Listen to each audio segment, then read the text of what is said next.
வணக்கம் நண்பர்களே, நான் உங்கள் முத்துமாறன் பேசுகிறேன். அம்மாக்களை கொண்டாடுகிற அளவிற்கு அப்பாக்களை கொண்டாடுகிறோமா? ஆனால் அப்பா செய்வது எல்லோருக்கும் தெரிவதில்லை. அம்மாவை மட்டும்தான் நமக்கு தெரிகிறது. ஒருவேளை அப்பா இருக்கும்போது அவரை கொண்டாடுவது எப்படி என்று உங்களுக்கு தெரிந்திருந்தால் இந்த கவிதை உங்களுக்கு பொருந்தும். இப்போது அப்பா இருந்திருந்தால் இவ்வளவு இருட்டை நான் தனியாக கடந்திருக்க வேண்டாம். அப்பா இருந்திருந்தால் இவ்வளவு கசப்புகளை நான் சிரமத்தோடு விழுங்கி இருக்க வேண்டாம்.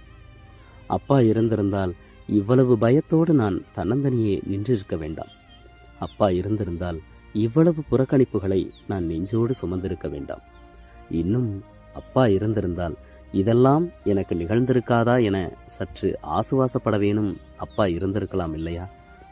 சமயங்களில் அப்பா உடனிருந்தும் பிள்ளைகள் தமதான உலகங்களில் தனித்து போகிறார்கள் தான், இல்லாமல் இல்லை.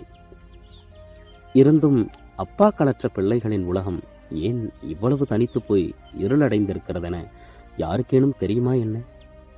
பின்னும் அப்பா இருந்திருந்தால் என இல்லாமல் போகவிட்டு அங்கலாய்ப்பதை விட இருக்கும்போதே கொண்டாடி கொள்ளுங்கள் அந்த உறவை.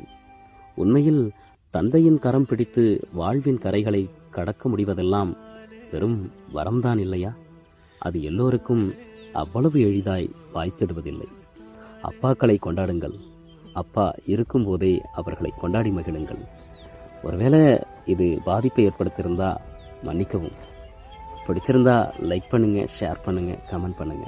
மறந்துடாம சப்ஸ்கிரைப் பண்ணுங்க.